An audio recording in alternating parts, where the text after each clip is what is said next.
Hey guys, DJ here at Top Deck Card Games with a Forcible Deck Tech. Today I'm going to talk about Water, Darkness, Fire, Joan of Arc / Nameless Girl. This is a deck that's designed to play against other slow decks. You want to be playing against control decks. I've talked a lot in other videos about how hard the Scheherazade deck is to play against, and we built this deck really with the intention of playing against decks like that, decks that just want to grind, because that's really what we wanted to do. In order to achieve that, though, and we're doing this without counterspells, so it makes it very, very hard, we had to play 10 special stones. So, if you're going to consider playing a deck like this, make sure your meta isn't heavy in mono red. This deck does not want to play against Split the Heaven and Earth. You'd have to sideboard very heavily for it. I'm not posting a sideboard because I don't have a great one yet. I haven't come up with a great answer for dealing with mono red. But if you're playing in a metagame with a lot of it, make sure your sideboard is tacked very, very heavily. This deck is great against the slower decks, though. Has a lot of tools. Specifically, Joan of Arc on her flip side is very good against those decks. Flipping over into a 12/12 is a deck card that you can't double Lightning Bolt, and not most, but a lot of creatures that they play can't run into it and then just Flames of Outer World it. Her ability to kill all humans clears the board reasonably well. Coupled with Moonshard, it can kill anything you want. Same with the Deal 500 ability. You can make sure your opponent just doesn't really have the opportunity to attack into her, once you see Moonstar, of course. And if not, a lot of cards are humans already. So Nameless Girl's ability is 4 mana, 2 Fire Water to flip. On her enter on her flip side, she destroys all humans. But if you had a human die this turn, you can pay 0 to flip her. And that's one of the things we're going to try to take advantage of, just easily flipping this card early for a lot of value and a very strong body. So our mana for this deck is 4 Magic Stone of Scorching Veils. It's the black-red land. 3 Magic Stone of Dark Depth, the water dark land. 1 Magic Stone of Hearthscore, the fire water land. 1 Moonstar, and 1 Magic Stone of Moonshade, the City of Brass variant. So this card makes the aggro matchups even harder since we're paying life to make whatever color we want. But it's almost necessary. The color requirements aren't exactly easy to meet in this deck, and you make it even harder by playing a copy of Moonstar, which is just a blue land in a deck that's really not that heavily blue. We needed more red, or fire either, but unfortunately, there's only 4 copies of the black or dark fire land that we can play, so we couldn't exactly force any more of them in there. So let's get on to the deck. The stones really are one of the biggest struggles, and the amount of damage your deck takes from Split, especially. We have 4 copies of Cheshire Cat. Cheshire Cat's pretty important for a number of reasons. Firstly, it blocks very well. Second, it finds you the cards you need. But one of Joan of Arc's main spells is Inquisition, and Cat is like the perfect card to put into play and tap for your Inquisitions. We also are playing multiple copies of Cinderella, and Cat, again, is the perfect card to sacrifice for Cinderella. On that note, we have 3 copies of Little Mermaid of Tragic Love. Mermaid is a great card because it forces your opponent to block with Grettles and things like that to just keep the board clear. It also is hard. They can't get value from dealing with it, really, unless they countered it, which is a poor trade of a counterspell. But anytime they play a removal spell on it, you win in the card advantage trade. Anytime they block it and trade creatures, you win in the card advantage trade. The best value-wise way to deal with it is to block with another Mermaid or to play the green cat and remove it. But now they've spent a bunch of mana dealing with it. So normally this card pulls you out ahead. 4 might actually be correct, but I found space for 3. We also have 3 copies of Cinderella. Cinderella is super important in our deck because it helps keep the board clear against your opponent's deck of Cheshires and other small creatures.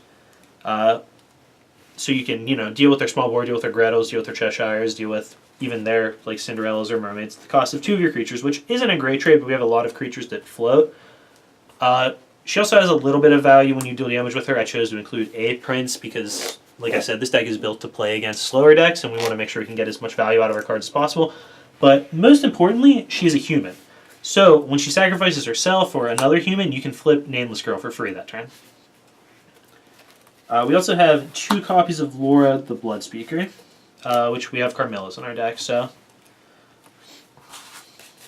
she can search for herself to make your Cinderella's better. She can search for Carmilla's to give you more outs. Then we have 2/0 Magus of Null. 0 is a really strong card. It's also a human, and it's another instant suit spell. And again, one of the big things I noticed playing against the control decks is they kind of gum the board up with a lot of small guys. And even winning the game, they do that just by attacking with those small guys. So 0 helps deal with them. 0 trades with a lot of cards at instant speed, which is great. And then we have 1 copy of Dead Man's Prince.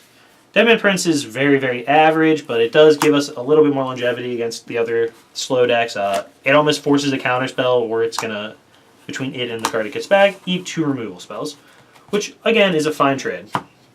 Then to go with our lures, we have 2 copies of Carmilla. I actually don't really like the Vampire Engine that much right now because of stories told in 1001 Nights. When your Carmilla gets stories, now your lures can only search each other, which isn't terrible, but it's the reason I chose to play 2/2 instead of a bigger number. I used to love going deep on vampire packages. I think this card is really good. This card's even better with Moodstart, where you can... let me make sure I'm not lying to you guys. Actually, I'm going to read Moodstart. I think it removes all the other types, right? Yeah, it loses all races. So you can even kill their vampires with it, since they lose all the races when you Moodstart them, which is really good, but... the cards just lose so much value when your lures can't search anymore, so I'm only playing 2 of those, and I'm only playing 2 Carmillas, so I don't get stories and lose 4 threats. If I wanted more Carmillas, I would consider playing Hasser. He's very good, but he dies to Lightning Bolt, or Thunder, whatever it's called. Then we have 2 Mephistopheles. Mephistopheles is the best beater in the game still. 15/15 is huge, target attack. This card just does everything. The sacrifice a creature cost is not very big. Then 1 Blazer. Blazer is another card that is so important against other control decks because the longevity it offers is huge. Another reason I chose to play Dead Man's Prince actually is that if Blazer gets countered, I want to be able to recur him, so I have Dead Man's Prince and Necronomicon to do so. It's very important to keep this card active, even if you had to... there's no way for your opponent to put it in your yard from play, I guess, but if there was, it would be worth using your own removal spell to keep it removed. Then we have 4 Spiral of Despair for the control matchups. This card is great against the decks packing a lot of counterspells. It almost either forces a counterspell or they discard like a removal spell on a creature and hold their counterspell. It makes a lot of hard decisions for them and really helps to grind the game out. Then 4 Flames of Outerworld and 4 Thunders. These cards are just incredibly important all the time. Like, they increase your clock in the case of Thunder. Flames is uncounterable and kills rollers. They both get pointed at rollers in general. Then we have 3 Inquisitions. Inquisition is super cheap, so it's very worth playing. I don't think removal is at an all-time high right now. I say that as I'm going to put down another kill spell, Stoning to Death, next.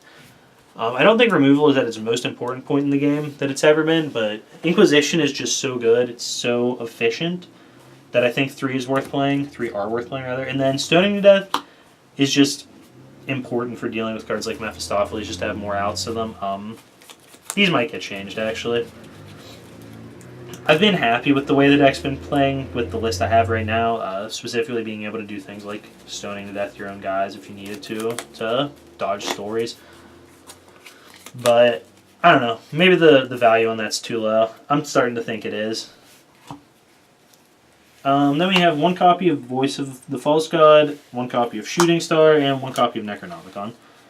These cards are all good. Shooting Star is interesting because if you get into counter wars, you can blank both of your opponent's counters. Like, you play it. So let's say I Inquisition their threat, they counter it. I respond with another kill spell. They counter that one too. Now I can Shooting Star and move targets around, and suddenly my cards are resolving and their cards aren't, which is just huge value. This card lets you dodge removal, and that's why I just said maybe I should cut Stoning, actually, because I could play another Voice instead.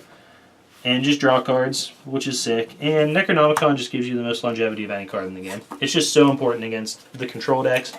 Once they've grinded the game out and they're low on cards, you're low on cards, playing Necronomicon and being able to just go over the top with every card that you've already played in the game is just so huge.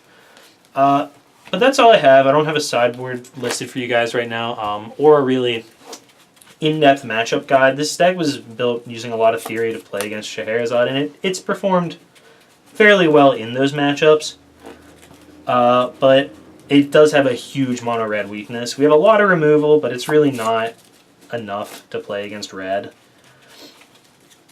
And you can't counter Stoning with this deck. Stoning doesn't target a player, so you can't Shooting Star it. We can put another Shooting Star in to point their other damage spells back at themselves, but we cannot counter Split the Heaven and Earth.